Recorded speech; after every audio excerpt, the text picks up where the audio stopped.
Chapter 17. The Chiming Chamber. Unlike Mary Hightower, the McGill did not write any books. The way he saw it, information was best hoarded, much like the objects in his treasure hold. The less information others knew, the more power he had over them. Still, the McGill secretly read every book that Mary Hightower had written.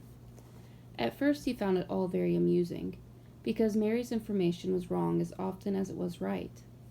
The more he read, however, the more he realized that Mary was not getting her facts wrong at all. She was deliberately distorting what she knew when it suited her. In this way, she was very much like the McGill, holding all the best information in. The fact that Mary did not mention the McGill in any of her writings was a constant thorn in his side. He was a legend. He was, after all, the one true monster of Everlost, and he deserved at the very least a chapter. Was that so much to ask? Someday he would take on this Mary, defeat her, enslave her, and then force her to write an entire encyclopedia about him. But for now, his interest was in a different girl. Allie knew her welcome on board the Sulphur Queen would last only until the McGill got tired of her or got what it wanted. What he wanted.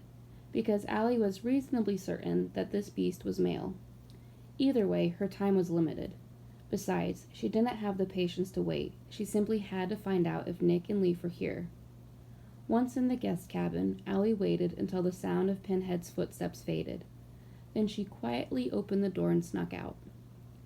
The ship was large, and the McGill's crew was small, so she was able to slip through the hatchways and corridors unseen.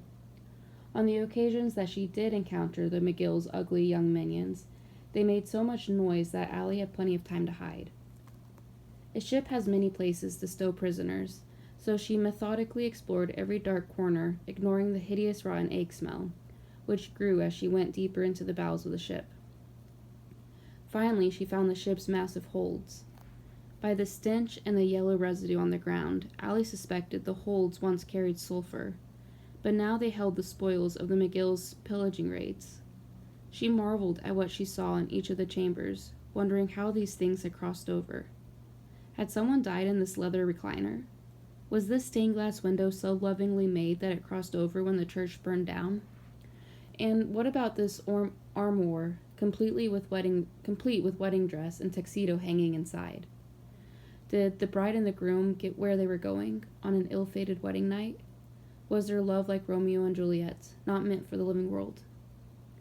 Each object held a story that no one would ever know, and the fact that the McGill treated these things with such thoughtless disrespect made Allie hate the creature even more.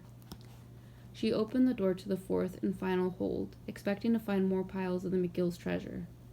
This room was different, however. As she peered in, her mind did not entirely comprehend what she saw. Her first impression was that of a giant hanging mobile, like something she once saw in the Museum of Modern Art. Large, lumpy objects hung from chains, all at different heights, all glowing dimly like low-wattage light bulbs. Then one of the objects spoke. "What time is it?" the glowing lump said. Allie let out a yelp, stepped back, and hit the steel bulkhead behind her. The wall rang out with a dull, hollow thud. "What time is it?" the lump said again. It was a boy, maybe a year or two younger than her, wearing gray flannel pajamas, hanging upside down from his ankles around 5 feet from the ground. His PJs had a dorsal fin on the back and a cartoon of a shark on the front. I don't know," Allie answered. "Oh, okay." The boy didn't seem disappointed. He just seemed resigned.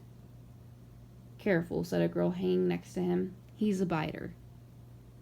The pajama boy smiled, showing a set of razor-sharp, shark-like teeth, like the picture on his pajamas. "It's in a sea predator's nature," he said. Only now did the truth begin to dawn on her. As she took in the large scene around her, the hanging lumps were afterlights. Every single one of them.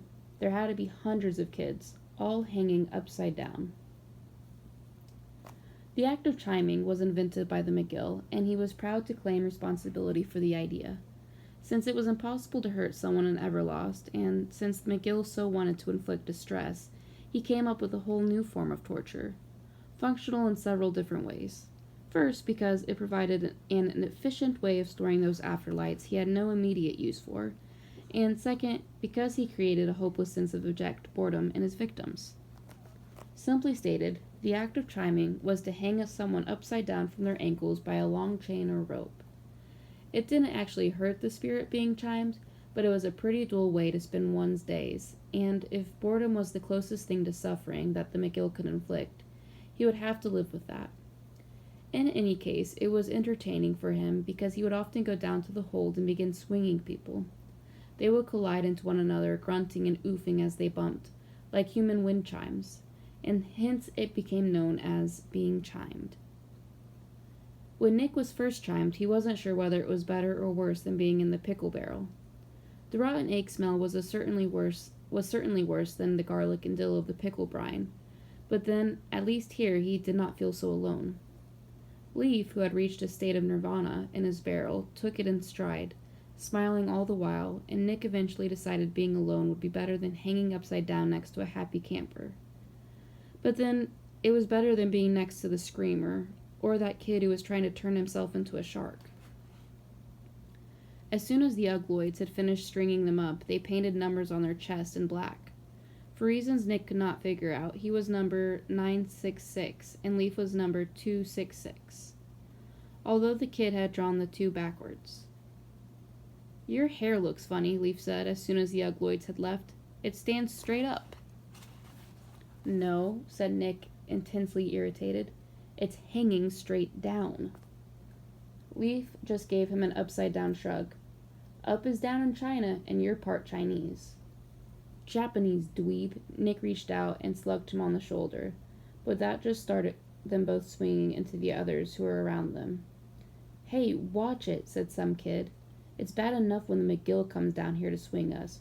We don't need a couple of idiots making us chime too." His dangling comrades also complained each time Nick tried to climb his own rope to get to the grate high up above. Through that grate he could see the sky, and he knew if he could get out on the open deck he'd figure out a way to escape.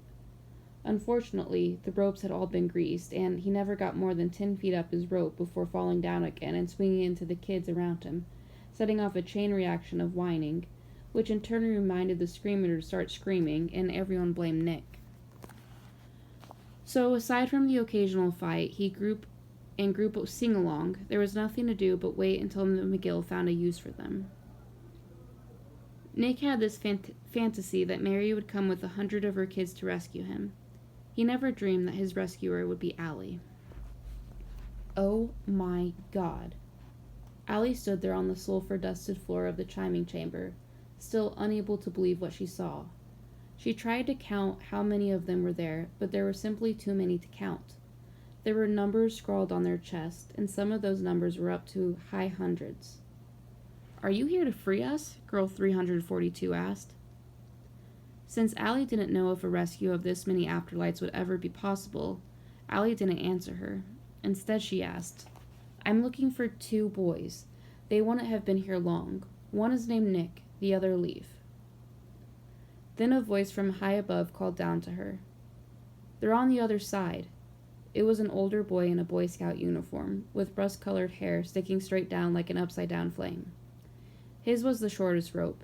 He hung about 15 feet above the floor, making him the highest one, and the one with the best view of the chamber. "All they do is talk, talk, talk," he said. Tell them to shut up, it's annoying." Allie pushed her way forward into the mass of chimed kids. They swung like pendulums as she pushed through them, all of them grumbling and griping at having been disturbed. She tried to be gentle, but the forest of dangling spirits clearly did not appreciate her intrusions. "Shut up, you idiots," the high-chimed Boy Scout said. Allie wondered if being strung the highest made the kid the automatic leader of the group, or did it merely make him high-strung. "I said shut up," he yelled more loudly. "Keep making noise and you'll set off the screamer." And next to Allie, the screamer, once more reminded of his job, began to wail in Allie's ear. Reflexively, Allie clapped her hand over his mouth. "That," she said, "is totally uncalled for. Don't do that again. Ever." The screamer looked at her with worried eyes. "Are we clear on the subject?" said Allie. The screamer nodded and she removed her hand. Can I scream a little? He asked. No, said Allie. Your screaming days are over. Darn, he said, and he was quiet thereafter. Hey, someone shouted out. She shut down the screamer. The chamber rang out with upside down applause. Allie, is that you? It was Nick. She pushed her way past a few more danglers and found both of them. Nick hung about 5 feet from the ground, his head at about eye level. Leaf hung about a foot higher. How did you get here? Nick asked. I thought for sure the haunter put you in a barrel, too. I got away before he could, Allie explained. And you just left us there? Allie sighed. They had no idea what she had gone through to get here, and now was not the time to tell them. She looked at Leaf, who smiled and gave her an upside-down wave with his dangling arms. Hi. Leaf's calm acceptance of his plight just made Allie feel all the more miserable. This is horrible. How could the McGill do this? He's a monster, Nick reminded her. It's what monsters do. Are you going to hang here with us? Leaf asked happily. There's room next to me. Ignore him, Nick told Allie. He's completely lost it.